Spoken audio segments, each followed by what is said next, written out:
I want you to write on top of the piece of paper scripture. And this week, I want you to find a scripture that speaks to your present condition. How are you feeling? Good, bad, sideways, up, down, whatever. That speaks to your present condition.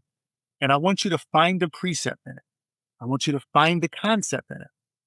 And then at the bottom of the paper, I want you to write proof of concept. What is the actionable steps you have taken, right? It could be for you, like if you're feeling down, so you found something that speaks to that. And what are the actionable steps that you're willing to do to come out of that? You might be at a high right now, right? You might be mid and, things are going well, but you believe that things can get better. Find that scripture that speaks to your spirit. Find that scripture that defines your measure at this present moment and write down the proof of concept that can actually be done, right? To get to that place of where you're seeking, right? And remember that your alignment matters, right? Jesus came to fix our alignment. So he gave us systems. What systems do you have in place that's going to get you to your solution? That's going to get you to your solution.